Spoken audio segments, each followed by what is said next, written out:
The sport of soccer can be endlessly complex and subtle. As a matter of fact, a lot of people call it an art form. And yet in its basic principles, it couldn't possibly be simpler. Just to take this ball and put it in that net, but never, ever remember with your hands. As for the growth of the sport at the professional level in this country, it's been anything but simple. The league started with 16 teams back in the mid-1960s. Within a couple of years, they had worked themselves down to 5 and almost went to 4. Apparently came about this close, actually, to going out of business. But they hung on, and today, the North American Soccer League is growing every year. Now is represented in 24 cities in the United States and Canada. Phil Woosnam came to this country as a player coach in Atlanta when the league began, later became general manager, and today he's the commissioner of the league, a very interesting man. I talked to Phil in his office just the other day. I wonder if we could start at the beginning a little bit. You came over here in the mid-60s as a player coach with the Atlanta Chiefs. There's an Atlanta Chiefs team again, son of a gun, now.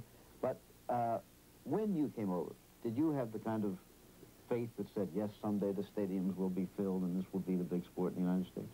Really? Then? Well, I really didn't know what to expect when I first came here, but I had the opportunity to see all the other major sports developing. In the last 15 to 20 years, we've seen what's happened in football and hockey and basketball.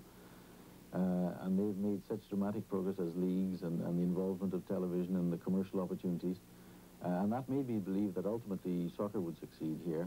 In the early years, we felt that it had the appeal from the point of view of the youngsters in this country, that once they'd started playing, they'd loved it.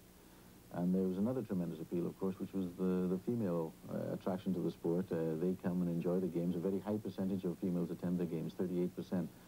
So we felt that if we organized it properly, yes, it could succeed. It would take us time.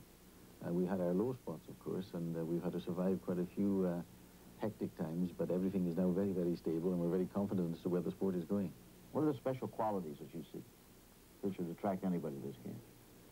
Well, it's a sport which has all the right ingredients for society, really. The economics are right. It's a very cheap game to play. It develops a tremendously high standard of fitness. It involves all the players. It's a sport that both boys and girls can play. I think if you look at all sports and you look at all the ingredients which you know, encourage people to participate, well, this one has all of them. And once you break down the barrier of people believing it's a foreign game, well, once we broke that barrier down, we really came forward very, very quickly from that point on. Well, the barrier's down now for sure. More than 75,000 jammed the Meadowlands for last year's Soccer Bowl game between the Cosmos and the Tampa Bay Rowdies. Incidentally, our first live telecast this season on Saturday, May 12th, will match these same two teams in Tampa.